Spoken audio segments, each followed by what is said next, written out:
So ఇప్పుడు cancer పేషెంట్లు బాగా పెరుగుతున్నారు, అవేర్నెస్ కూడా పెరుగుతోంది. అవేర్నెస్ పెరగటం మంచి పరిణామము, క్యాన్సర్ పేషెంట్లు పెరగడం అనేది అది మంచి పరిణామం కాదు. బట్ రేడియేషన్ కూడా బాగా పెరుగుతుంది కంపారిటివ్గా. అంటే 3 రకాల ట్రీట్మెంట్స్, ఒకటి రేడియేషన్, ఒకటి సర్జరీ, 3 మెడికేషన్. అందులో రేడియేషన్ పాత్ర కూడా ప్రధానంగా ఉంది. కాబట్టి ఇప్పుడు ఆ ఎక్విప్మెంట్ కాస్ట్లీతో పాటు ఆ రేడియేషన్ యాంకాలజిస్టుల యొక్క డిమాండ్ అవసరం చాలా ఉంది కదా.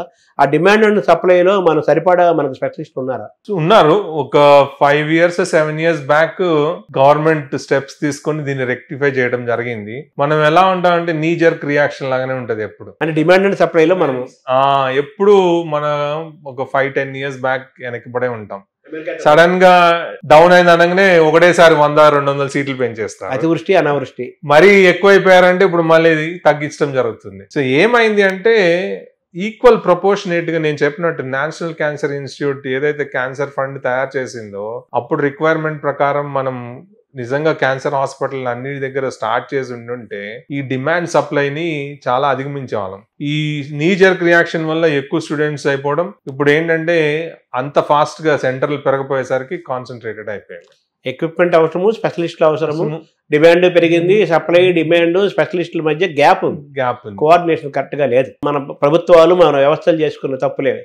అంటే వాళ్ళు చేయి ఇచ్చినప్పుడు, హెల్పింగ్ చేయి ఇచ్చినప్పుడు మనం రియాక్ట్ అవ్వలేకపోయాం. Government of India Manmohan Singh చేయి ఇచ్చినప్పుడు స్టేట్ గవర్నమెంట్స్ వాటిని సరిగ్గా చేసుకోలేకపోయాయి. సో ఇప్పుడు మనం దాన్ని అధిగమించాము. ఇప్పుడు ప్రస్తుతం ఎలా ఉంది? పర్వాలేదు. ఈ 3-4 years నుంచి most of time private players బాగా వచ్చారు క్యాన్సర్ దాంట్లోకి. సో దానివల్ల వాళ్ళు ఆల్మోస్ట్ ఓన్లీ Tier 1 సిటీసే కాకుండా Tier 2 సిటీస్ లో కూడా సెంటర్స్ పెట్టడం జరుగుతుంది. Tier 2 సిటీస్ లో కూడా వేరే ప్రైవేట్ ప్లేయర్స్ రావడం వల్ల పెరుగుతుంది. ఈవెన్ గవర్నమెంట్ లో కూడా కొత్త ఇన్స్ట్రుమెంట్స్ తీసుకురావడం. ఈ హాల్సియన్ అనేది మన ఎంఎన్జే క్యాన్సర్ హాస్పిటల్లో కూడా ఇన్స్టాల్ చేశారు. కాకపోతే ఇంకా అవసరం ఉంది.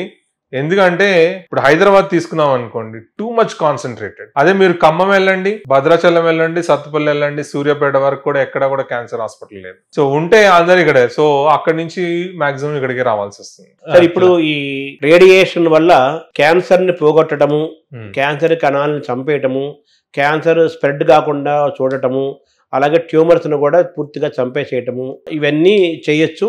అలాగే క్యాన్సర్ ద్వారా మరణాలను కూడా అరికట్టవచ్చా రేడియేషన్ ద్వారా? కరెక్ట్. ఈ కంపేరిటివ్ గా మెడికేషన్, సర్జరీ అండ్ రేడియేషన్ లో ఏది మోస్ట్ రెలవెంట్? ఏముండదు, మూడు ఇంపార్టెంట్.